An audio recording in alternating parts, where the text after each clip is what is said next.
Iya. Nggak bisa, Bu. Pokoknya Surabaya harus Surabaya harus dapat punya TV. Mungkin saat ini sudah agak menurun ya setelah masyarakat ini beralih media mobile. Pemerintah udah tahu bahwa pemirsa wis gak seneng nonton TV analog. Nah, ya.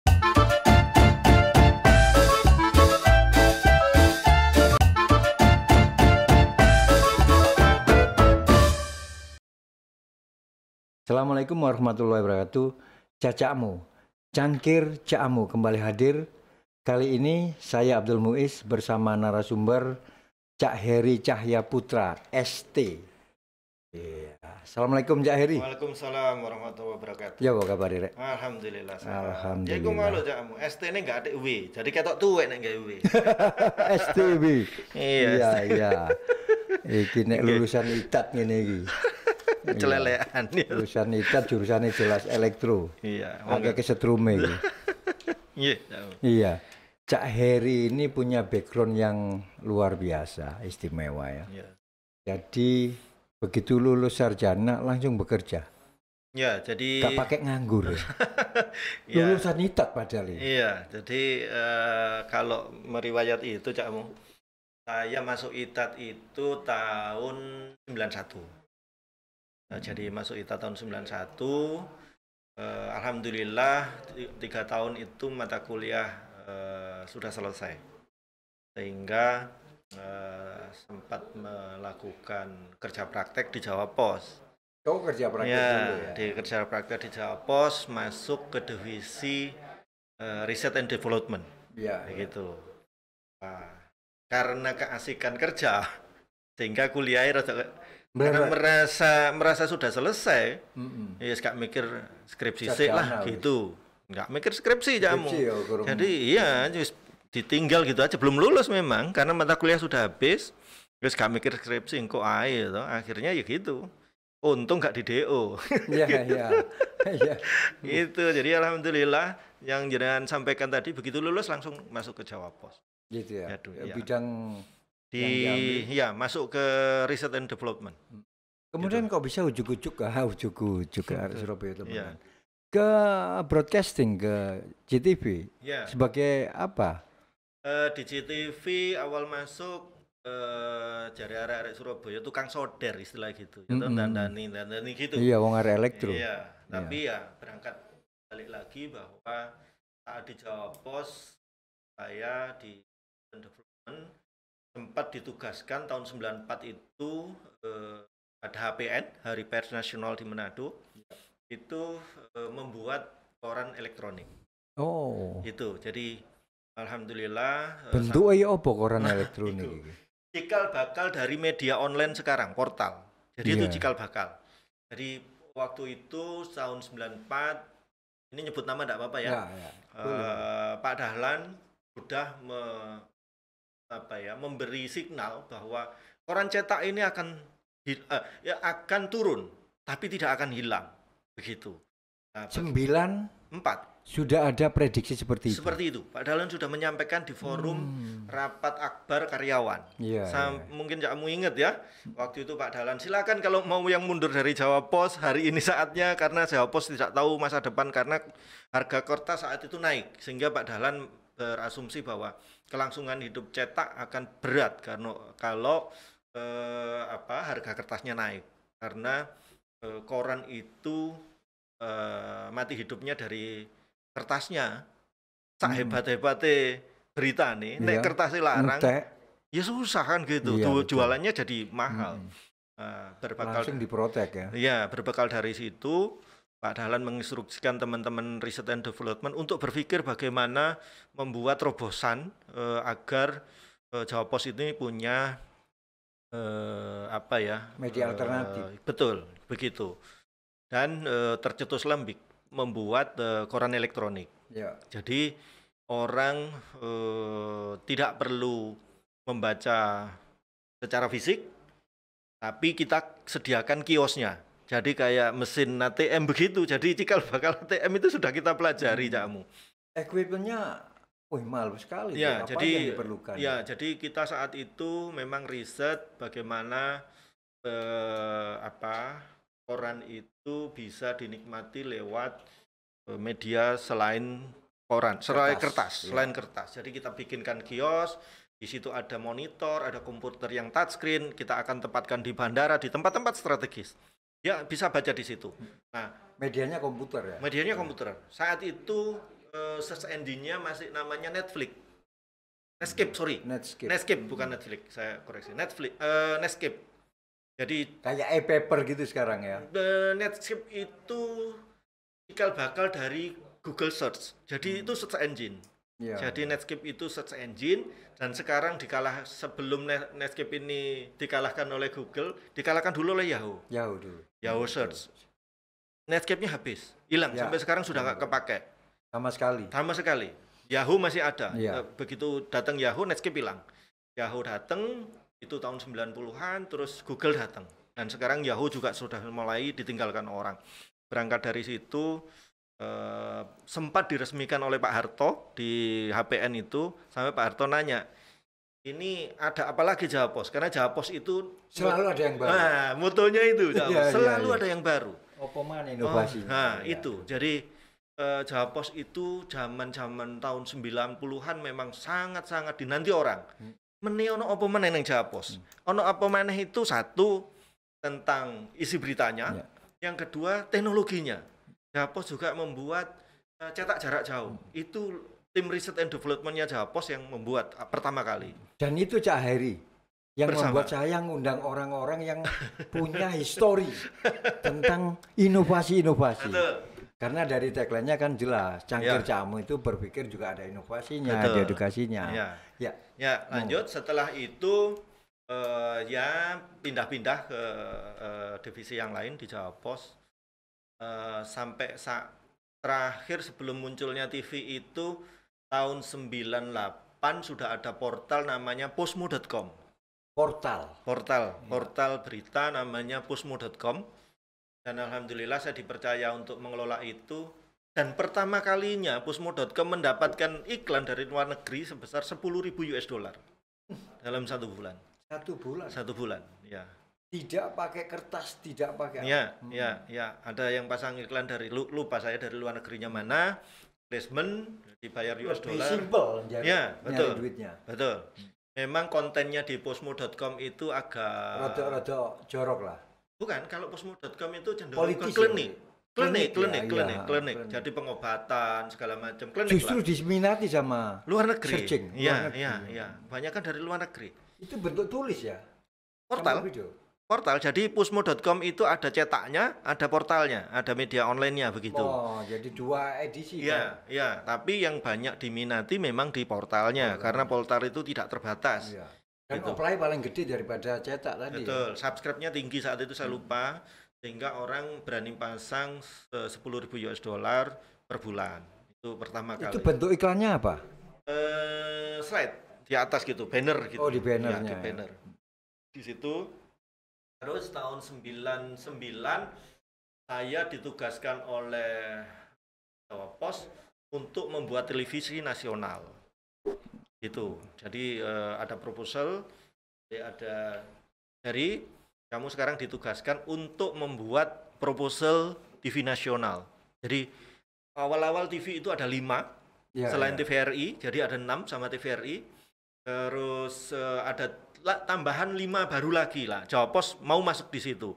Itu tadi bahwa tagline bahwa selalu ada yang baru. Jawa Pos pengen masuk ke media itu. Itu jadi ke media visual ya. Dari cetak ke visual. Berapa, Mas? 99. Jadi saya mengalami beberapa dasawarsa untuk media visual Cakmu. Jadi saat masuk itu kita kalah, alhamdulillah. Jadi saat kita ngajukan izin nasional kita kalah. Jadi kalah di sisi mananya? Banyak faktor. Frekuensi. Bukan, banyak faktor. Karena memang yang dilelang hanya 5 frekuensi. Oh, gitu ya. Terus kita nomor 7 Jawa Pos, akhirnya kalah. Tapi saya tidak patah harang. Waktu itu Dirjen Penerangan masih belum dinas Kementerian Kominfo. Saat itu 99. Saya ngeyel gitu, jenenge arek Surabaya ya toh, wani wis Iki pokoknya. lobby tarung gitu. Nyerontong aja. Nggak bisa, Bu. Pokoknya Surabaya harus nek arek Surabaya ngono. Harus dapat punya TV. Gitu. Untuk mengapresiasi kearifan lokal. Dulu kan ada TV di sini ada namanya SCTV. Ya, siaran lokal, tapi karena harus tarik enggak, awalnya di Surabaya Cakmu. Ya. Oh iya, Surya Citra Televisi, Nyon Sewu gitu, agak nyebut merek ya. Tapi akhirnya ada ketentuan pemerintah harus ditarik ke Jakarta. Ya. Sehingga kearifan lokalnya hilang. Gitu. Kita tumbuhkan. Nah, itu saya saat di Kominfo saya bilang begitu, gimana Surabaya bisa dapat? Ternyata alhamdulillah di situ pemerintah membuat aturan baru boleh mengajukan izin televisi lokal. Saat itu juga saya telepon Surabaya, gimana Pak? Itu kebetulan salah satu direktur dari TV kita menyampaikan, nggak apa-apa lanjut, apa yang dibutuhkan? Rubah proposal. Saat itu juga saya rubah proposal. Istimewa. Langsung menjadi TV lokal. Iya, iya. Saat itu dan sudah ada namanya TV lokal? Belum ya? Waktu TV nasional itu kalau nggak salah namanya PT-nya ya, ini kalau nggak salah ingat, PT Global Media Televisi. Sebelum ada Global TV itu kan, itu terus menjadi PT Jawa Pos Media Televisi. Itu TV lokalnya. Karena harus merubah kan Jakmu dari proposal nasional menjadi lokal. TV lokal pertama ya?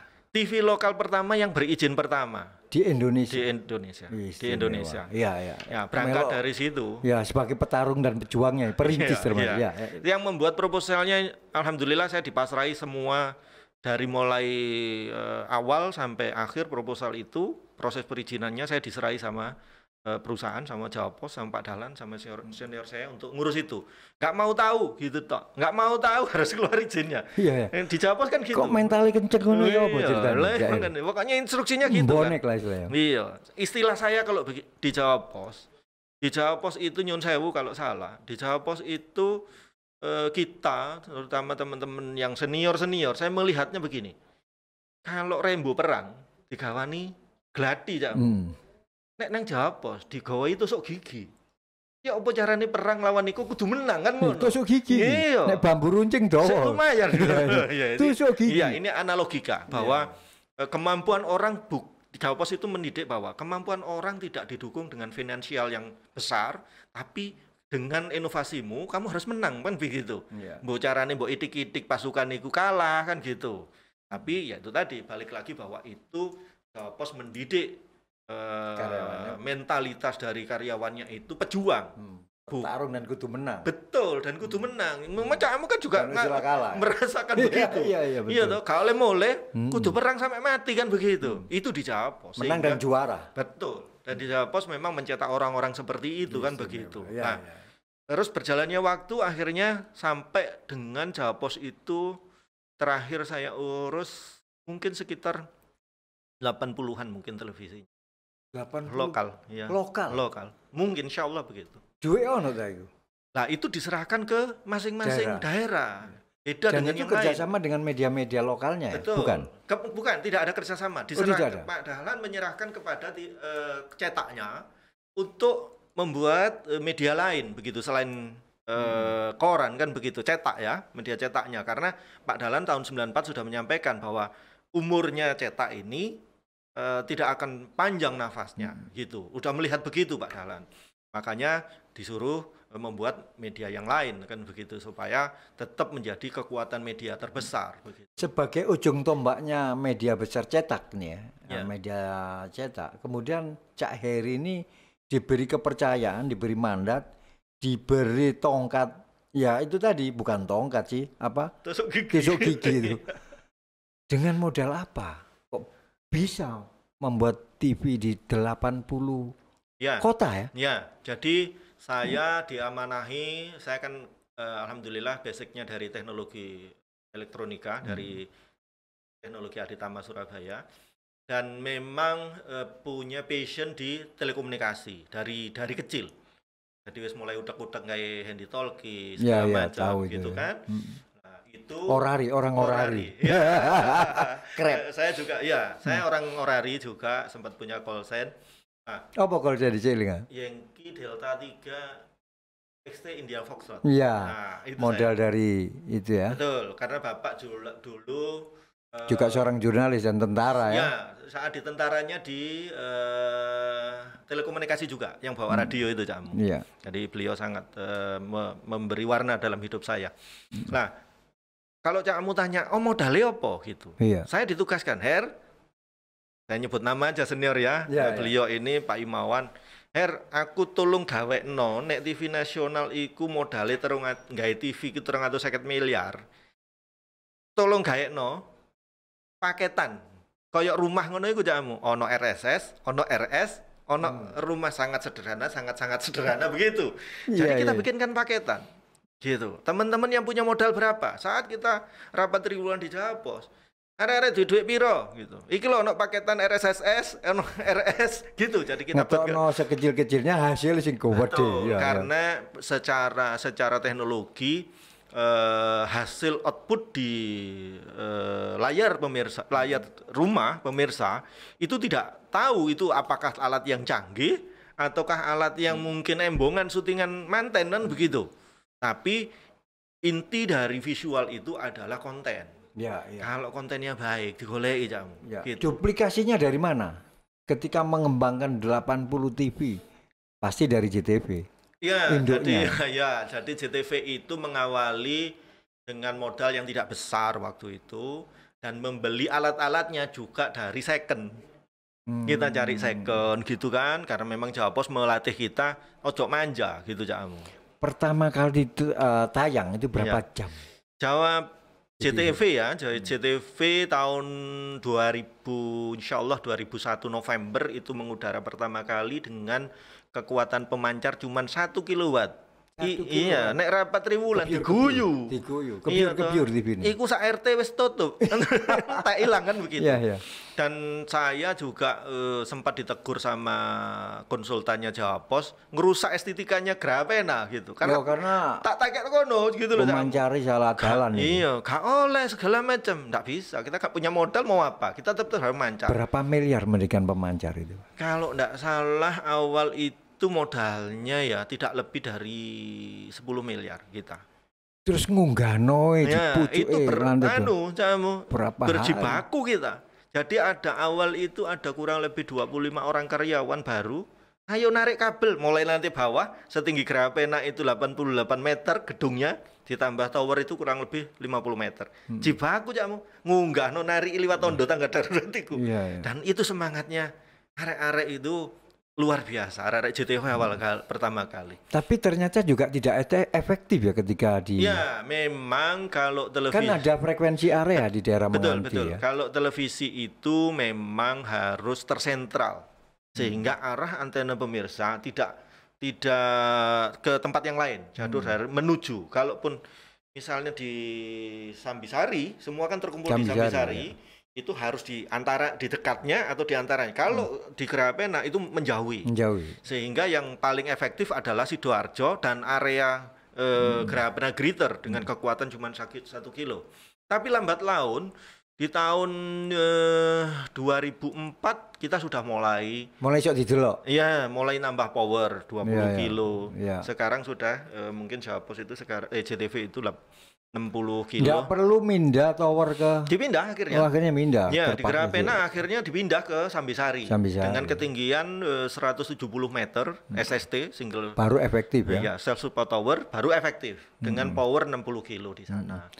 Dari pengalaman itu baru dikembangkan di daerah-daerah gitu Mas Heri. Betul, daerah-daerah meniru pola awal JTV ya dengan power kecil dulu. Karena demand tetap apapun visual ini padat modal sama padat karyawannya harus banyak. Awal-awal JTV itu kurang lebih 300 orang. Itu masih kecil. Tapi di Jakarta yang sempat belajar kepada JTV yaitu namanya Jak TV, itu karyawannya lebih dari itu, hampir 1.000 lah kurang. Jadi total sudah berapa TV yang dibidani Cak Heri? Iya, kurang lebih sekitar ya antara 80-an. 80-an ya. Semua hidup. Kondisi sekarang saya nggak tahu. Ada yang mati juga. Misalnya kayak CB Channel ini harus dibuang frekuensinya ke Pelabuhan Ratu dan sempat berantem sama Kominfo. Kominfo membuat mapping frekuensi di Pelabuhan Ratu. Sing delok kira-kira sapa Putri Duyung kira-kira gitu. Ya. Kan nggak efektif kan gitu. Lah itu mappingnya pemerintah. Ya kita ikut aja aturannya karena di pemerintah itu sebuah stasiun televisi itu punya 2 license. IPP dan ISR itu. Jadi kalau BPKB-nya itu PP, STNK-nya ISR gitu. Jadi kalau ISR itu mengacu pada regulasi KM76. Sudah ditentukan frekuensinya, daerahnya segala macam. Sorok jatai. Ya, nah seperti itu. Nah, berjalannya waktu karena sudah teknologi semakin berkembang ya Amu. Ini juga menuntut kreativitas dari teman-teman di media kan begitu. Ya, karena ya TV lokal itu yang sehat banget itu di Indonesia bisa dihitung dengan jari. Salah satunya JTV, terus Bali TV dan teman-teman yang lain ya. Begitu di grup Japos juga banyak yang sehat gitu. Itu persaingan dengan TV nasional tentunya. Betul, betul. Yang punya apa nih perwakilan TV daerah itu kan. Kalau TV nasional nggak ada pengaruh. Tapi saat awal-awal tidak ada pengaruh, terus ada ketentuan berjaringan. Sehingga TV nasional yang di daerah harus menyiarkan konten lokal. Tapi konyolnya ditaruh jam siarnya setelah saat orang tidur, jam 12 ke atas, bukan prime time. Itu makanya TV lokal itu harus pandai-pandai membuat konten yang baik gitu. Nah, apa di TV bisa dilihat orang itu karena punya semangat atau punya strategi untuk membuat sebuah konten yang ditunggu orang, seperti halnya Jawa Pos. Nek gak mau cokoran Jawa Pos, durung mau cokoran kan gitu. Kan andalannya JTV kalau ini pojok kampung ya. Betul, jenengan termasuk yang membidani lah salah satunya. Dan sampai sekarang masih hidup. Masih hidup. Lah, JTV itu punya tagline adalah lokal, massal, nakal begitu. Pernah kita bikin kenduri apa itu? Sekian tumpeng begitu. Itu kan muri-muri ya. Itu waktu itu main muri ya. Iya.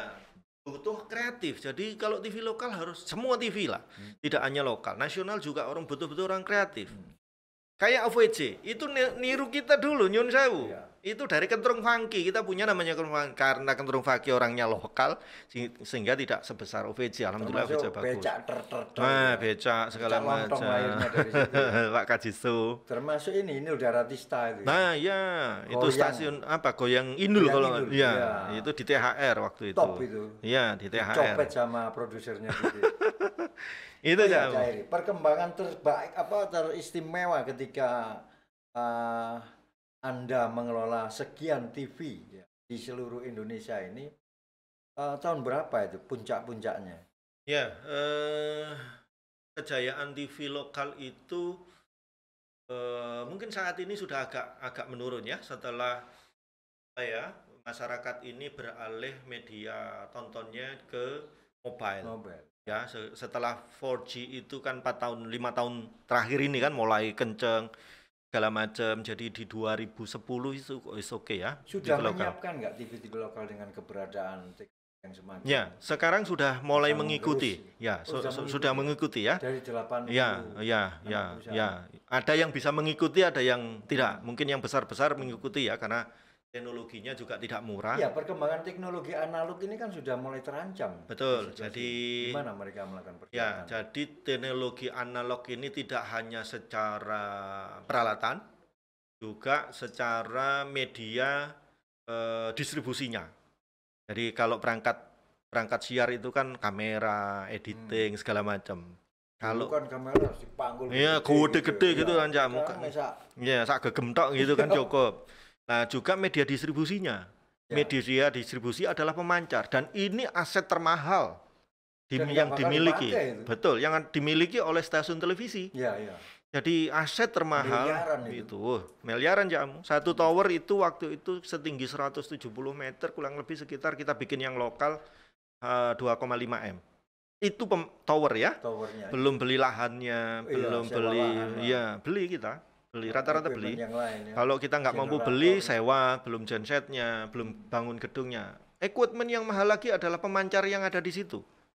Gitu. Nah, semakin besar daya pancarnya itu semakin mahal, gitulah. Perawatannya. Betul. Berjalannya waktu, pemerintah ini tuntutan zaman bahwa kalau TV analog itu menggunakan kanal bandwidth 8 mega, Camu. Jadi setiap mancar ini 8 mega yang dibutuhkan. frekuensi yang digunakan oleh televisi itu di antara 470 MHz sampai 860 MHz dengan bandwidth 8 MB. Karena begitu besarnya bandwidth, sedangkan frekuensi ini terbatas, maka ini aturan dunia ya, frekuensi itu harus bisa dihemat, begitu.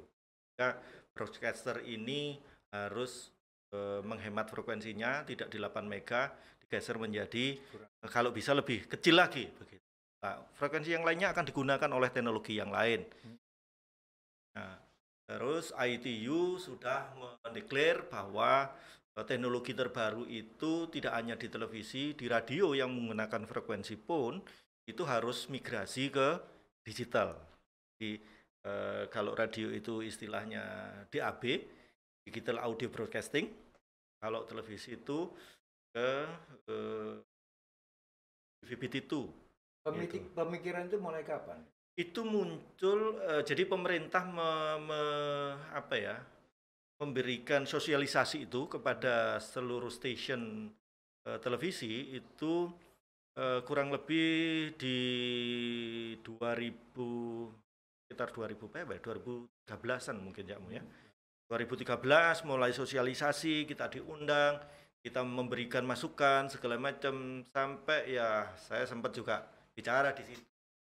Iki lo diuber-uber kongkon pindah nang digital iki memang arep kiamat sampai ngono ya toh. Itu kenapa? Ekonomi ini. Iya, jadi karena apa? Orang stasiun yang baru dapat izin, yang investasi di perangkat, itu ujuk-ujuk pemancarnya harus mati gitu, harus tidak bisa digunakan. Padahal investasi terbesar itu ada di infrastruktur kan begitu lah. Itu selalu kita sampaikan bahwa banyak aspek yang akan menjadi korban. Kan? Betul, selain investasi perangkat juga karyawan di setiap stasiun transmisi. Itu kan kalau di JTV sendiri di Jawa Timur itu punya insya Allah 12 atau 13 stasiun begitu, tersebar di setiap kota kabupaten yang potensial ya, terutama berdasarkan ketentuan KM76 tadi. Iya, bukan berarti Pasuruan harus punya frekuensi sendiri, tapi enggak, karena di KM76 itu Pasuruan ikut Surabaya, Sidoarjo juga enggak bisa. Karena ketentuannya ikut Surabaya kan begitu. Gresik juga enggak bisa. Nah, itu jadi ada aturan di KM76. Balik lagi bahwa satu stasiun itu kurang lebih ada 5 orang di situ. Nah, tinggal ngalihkan berapa stasiun transmisi dia punya kan begitu. Kalau 10 aja sudah 50 orang yang akan hilang gitu.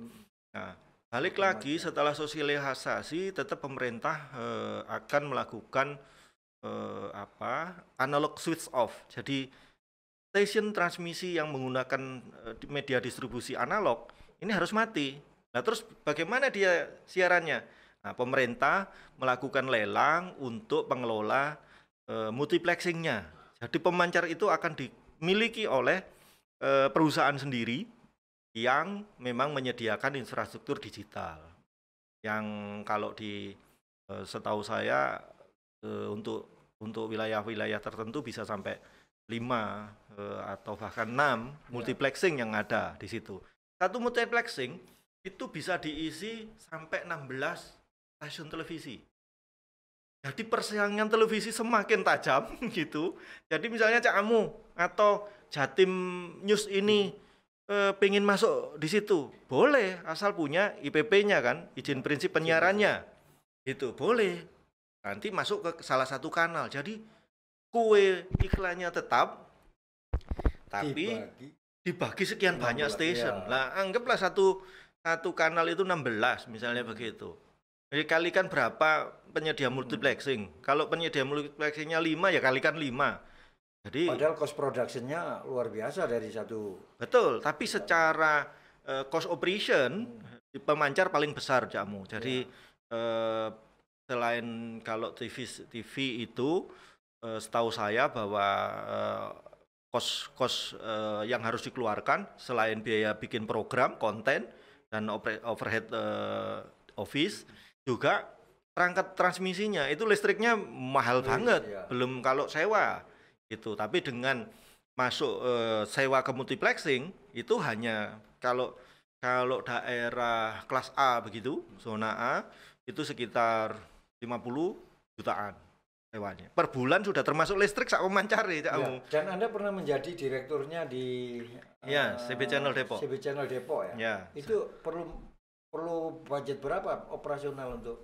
Ya, kalau listrik saya waktu itu sempat ini ngomong pemancar aja ya, yang tadi kita ngomong ke digital. Kalau pemancar itu dengan 120 kilowatt itu sebulan sekitar 100 juta. Jadi memangkasnya 50%. Dan ini yang menjadi underline jamu. Pemerintah ini akan melakukan analog switch off.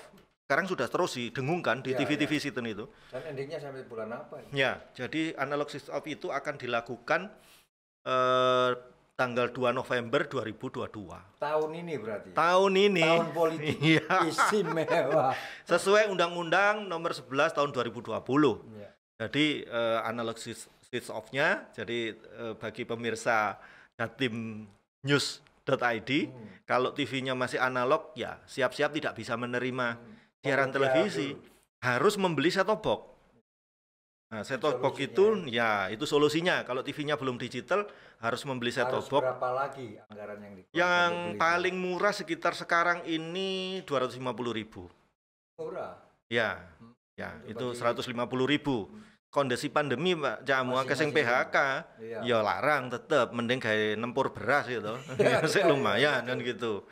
Nah, itu jadi 2 November. PTV dong. PTV masih lebih mahal. Ya kan bulanan kan, ini one time. Jadi sekali aja beli 250.000. Itu 2 November harus off begitu. Tapi bertahap Jamu. Ada beberapa tahapan.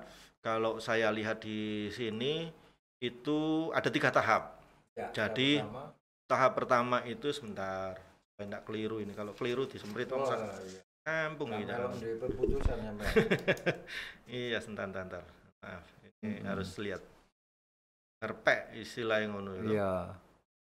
Gak apa-apa kan sumbernya jelas. Iya, jadi nek gak jelas ya kepiur kan. Iku jenenge analog.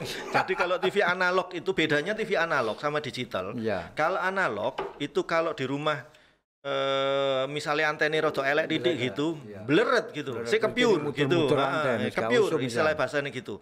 Tapi kalau digital begitu antenanya kurang bagus, hilang. Oh, hilang. Hilang, nggak bisa. Gitu. Jadi bedanya di situ. Channel YouTube aja kalau gitu ya. Nah, itu betul. Jadi YouTube itu juga solusi yang terbaik. Betul. Jadi ini sebentar saya bacakan dulu daerah-daerah yang akan off yang. Jadi kalau tidak salah itu wilayah timur duluan yang harus akan off duluan Jamu. Di wilayah timur itu off.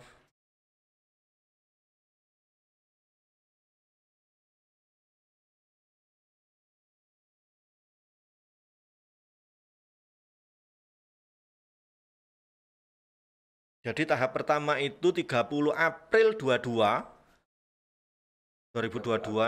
Ya, itu harus sudah off. Ada sekitar 56 wilayah layanan siaran. 56 wilayah layanan atau sekitar 166 kabupaten kota. Itu. Terus tahap 2 itu 25 Agustus 2022. 25 Agustus. Ya, itu 11 wilayah layanan siaran atau 110 kabupaten kota. Terus tahap 3 itu 2 November 2022. Itu 25 wilayah layanan siaran atau 65 kota kabupaten. Total. Itu segitu. Jadi 3 tahap ini langsung ya, yang terakhir 2 November 22 semua sudah off. Itu. Analog. Ya, padahal ini yang sempat saat sosialisasi Jamu saya sampaikan kepada pemangku kebijakan, kenapa sih harus di-off-kan seperti ini begitu? Kenapa tidak alami saja? Itu sempat saya tanyakan. alami. Anda mewakili media lokal waktu itu ya? Kan ada asosiasi Cak Amu. Oh ya, asosiasi ya, jadi, media ya ATVLI itu menaungi TV lokal. Waktu itu karena saya sebagai direktur utama di CB Channel, saya menyampaikan itu. Itu meeting online ya? Enggak, waktu itu offline, masih belum pandemi. Belum pandemi. Yang terakhir ya saat saya sudah pensiun dari grup Jawa Pos ya. Saya menjadi konsultan di salah satu televisi di Jakarta untuk teknologinya. Saya sempat diundang untuk ikut meetingnya. Saya sampaikan, kenapa harus begitu diasuhkan? Kenapa tidak alami saja begitu? Terus sempat saya sebelum proses ini bergulir terus, saya sempat tanya awal-awal, kenapa Indonesia ini menggunakan standarisasi Eropa begitu, sedangkan secara demografi, topografi sama sosiologinya itu berbeda gitu. Ya, kenapa tidak punya standarisasi sendiri? Tapi jawaban pemerintah waktu itu, kesuwen Mas jarine ngono lah iki ya apa? Kan regulasi ini kan tidak diukur masa jabatan pemangku kebijakan, tapi ini jangka panjang kan begitu. Seperti China, nasib umat ini. Iya, seperti China punya standar sendiri Cakmu. Karena melihat dari topografi itu tadi kan. Amerika punya standar sendiri, Jepang punya standar sendiri. Balik lagi. Dan memang sudah waktunya kita ke era digital kan. Betul. Tapi ya melihat kondisi budaya, betul. Tidak bisa dihindari digitalnya Cakmu. Nah, balik lagi bahwa rekan-rekan jatimnews.id seluruh Indonesia bahwa 2 November 22 itu siap-siaplah tidak bisa menerima siaran TV analog bagi TV-nya yang tidak digital dan begitu.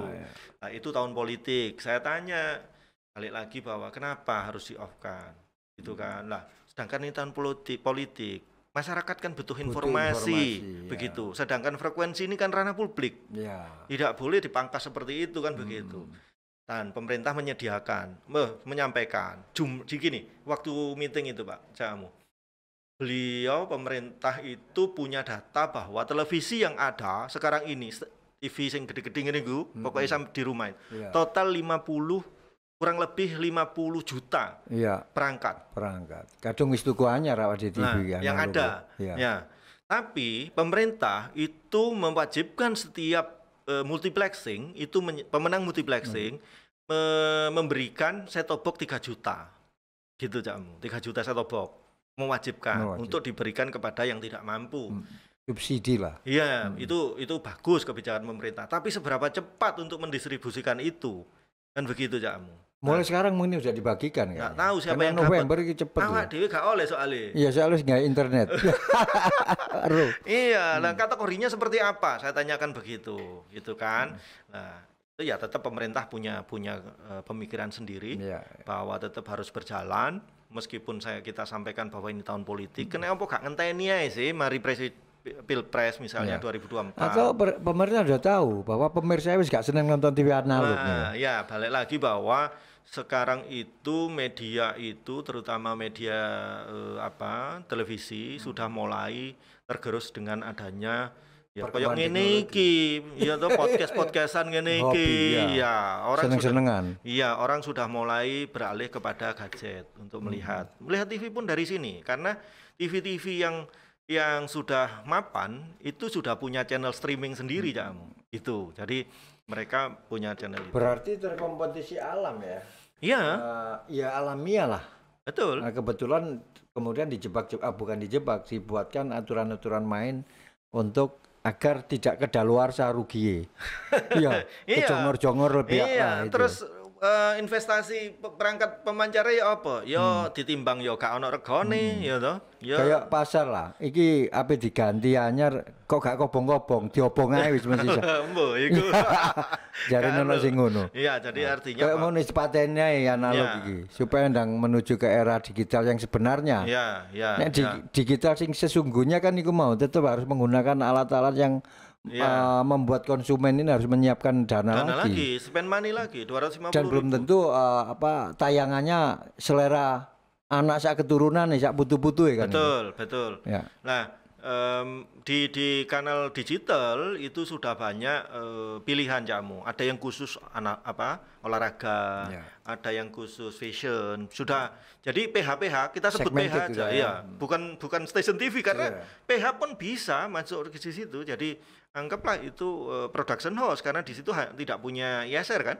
Ya sudah bisa bikin kanal-kanal sendiri tadi, jamu. Dengan keberadaan tanpa analog kemudian harus ke digital, apakah masih getol atau semangat teman-teman pengelola TV lokal maupun nasional? Pertanyaan menarik. Iya Mas Heri. Sama dengan ketika media cetak ini tergerus oleh dunia teknologi kayak semacam ini hingga website merajalela tadi nggak bisa di stop nih website. Iya.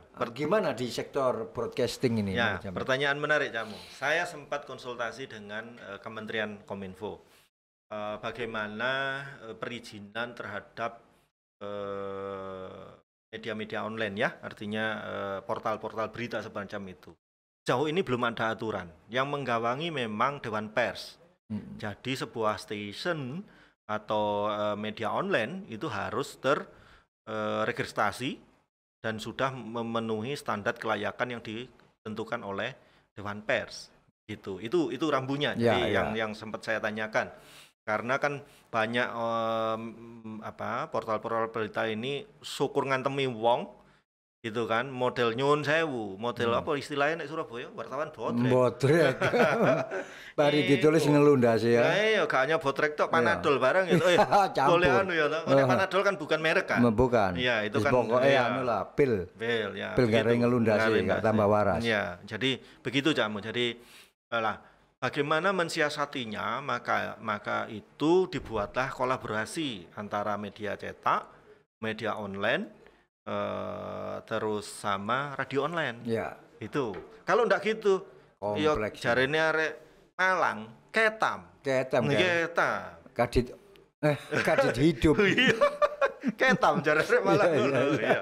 Itu jadi investasinya terlalu besar. Rudit ae nang ngono. Iya, makanya harus kolaborasi. Tetap sekarang nggak bisa gagah-gagahan. Wah, aku duwe ngene, ya dilungkah ketam. Nek dia nggak mau kolaborasi. Kalau mau dia berdiri sendiri, harus kuat ide kreatifnya. Duit gak ada ukuran jamu, tapi kreativitas itu yang utama. Kayak ngene-ngene ki cangkir jamu kan kreativitas kan gitu. Itu yang sulit. Jadi kreativitas yang dituntut sekarang. TV itu mengelola TV kan tetap kreativitas yang diutamakan, yang dijual. Betul. Berarti dengan ada keberadaan ini kan tambah mana Cak Heri? Super kreatif. Harus super kreatif. Nek enggak ya itu mau ketam. Ketam Rudit ae. Rudit kat mana ker? Jarang Melayu no. Rudit kat mana gitu. Di mana-mana rudit gitu. Nah ini perkembangan teknologi yang begitu cepat ya. Iya. Kemudian era digital. Itu kan hanya jargon aja di era digital, tapi pada hakikatnya pada perjalanannya kayak ada ini misalnya di Jatim News ini ya. Jatim News ini ownernya kita akan membuat sebuah media yang beda dengan yang lain. Betul. Ini sebuah inovasi terobosan baru. Betul. Apa yang harus kita lakukan? Ya karena dunia sekarang ini dunia podcast. Ya podcast jurnalistik kan gitu kayak gini kan. Iya. Podcast jurnalistik ya kan. Betul. Nah, kemudian suatu saat akan berkembang kemana ini podcast ini Mas Heri? Ya, jadi ini juga akan pengalaman nih gitu ke analog sampai ke digital. Ya, akan mengalami masa juga podcast ini. Akan mengalami kejenuhan. Titik jenuh. Seperti biyen ono jenenge apa iku? Tanduran apa? Janda kembang. Janda bolong-bolong. Janda bolong apa-apa itu ya. Itu kan juga begitu. Jadi sudah mulai booming akan tergerus. Ya. Nah, untuk itu balik lagi underline-nya adalah kreativitas kamu. Kreativitas harus ditingkatkan, terus melihat keinginan dari masyarakat seperti apa. Itu yang harus ditangkap. Mungkin juga konten ini akan bertahan kalau YouTube memberikan honor-honor yang lebih besar lagi ya. Wah, diuber. Ya, jadi iklan itu sekarang larinya banyak ke YouTube karena masyarakat lihatnya di sini. Ya, satu. Kalau misalnya kita arek-arek gini, di Indonesia ini habitnya sering cangkruk ya. Iya kan? Apa maneh warkope ono apa iki? Cangkruk aneh karo mikir kan gitu. Itu gitu. Begitu cangkruk ono wifi. Wis YouTube sing disetel ambek ngobrol, ambek mikir. Iki ya apa nek YouTube ngene. Ah gitu.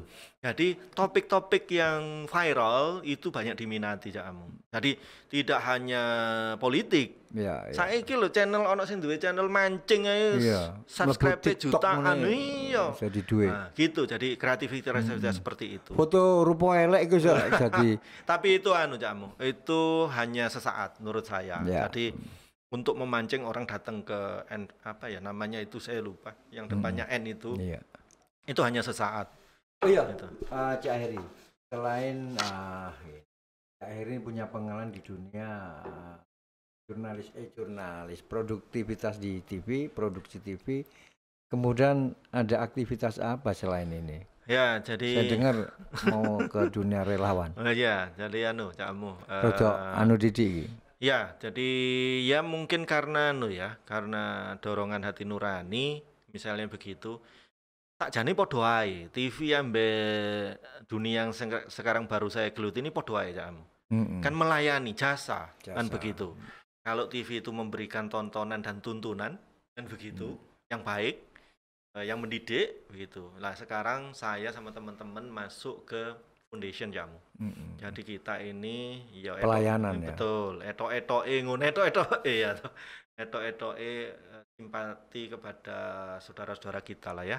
Jadi yang bagaimana saat kita kemarin di Meru juga kita datang gitu kan. Juga di sisi lain kita juga balik mana Cakmu begitu merono ya toh. Di video seret dadi manet upload sing delok akeh. Lha meneh kaitane mbek TV maneh gitu lho balik maneh. Berarti ya kepingin memanfaatkan YouTube. Betul, media jadi YouTube ya. Kembali lagi kepada konten. Dan channel kita ada juga di YouTube Gerakan Arek Surabaya Spontan Office.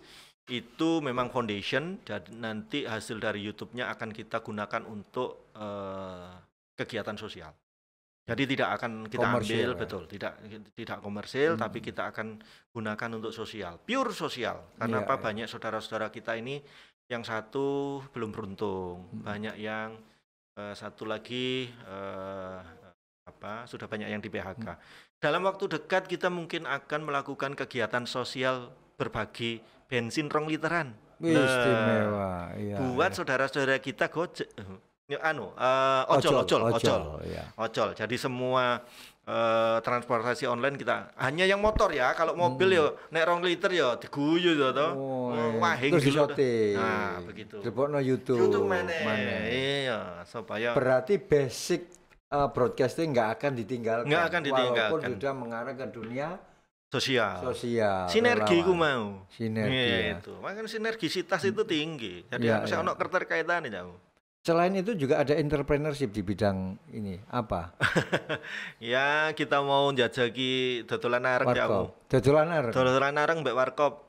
Istimewa. Angkringan ya, ini kita lagi menjajaki ya. Iku dodolan areng gitu ya. Ya kan angkringan gaya areng Cakmu. Iya, karena tadi kan ojol ya. Iya. Ojol yang akan diberi bensin 2 literan ya. 2 literan gratis.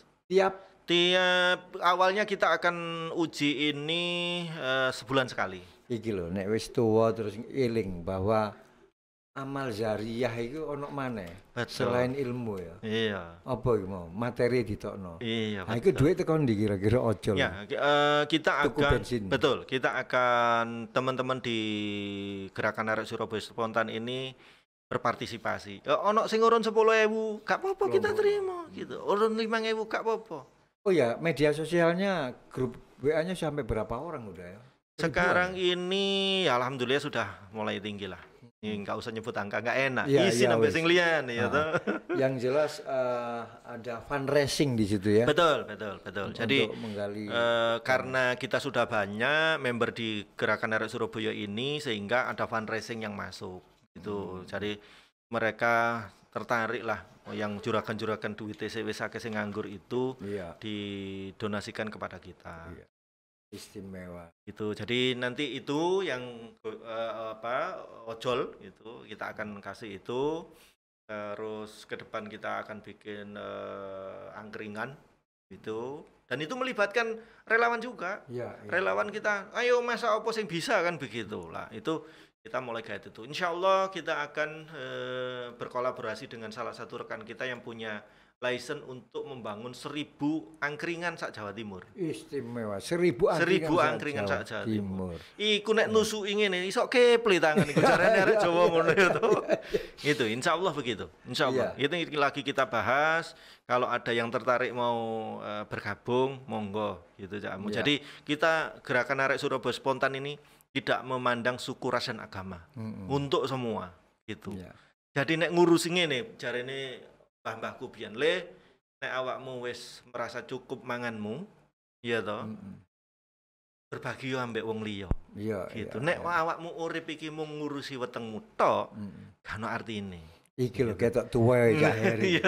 Jadi perjalanan karirnya yang begitu luar biasa sampai bisa membangun 80 stasiun TV. Insya Allah seperti itu. Begitu irama analog TV sampai apa mau tiarap sampai tiarap. Kemudian di ending akhir karirnya ingin beraplikasi tentang dunia sosial. Iya, insya Allah.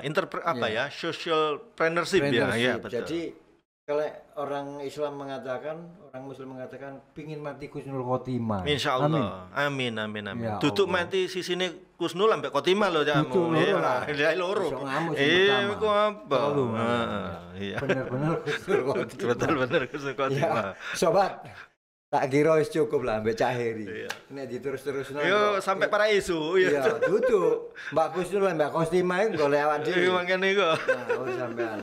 Yo, sobat, tanpa Anda kami bukan apa-apa ya. Sampai sekarang sampai di sini Cangkir Cak Amu. Dan jangan lupa awak dhisik butuh subscribe. Wassalamualaikum warahmatullahi wabarakatuh. Waalaikumsalam warahmatullahi wabarakatuh. Sun Cak Heri. Nggih, sami-sami Cak Amu.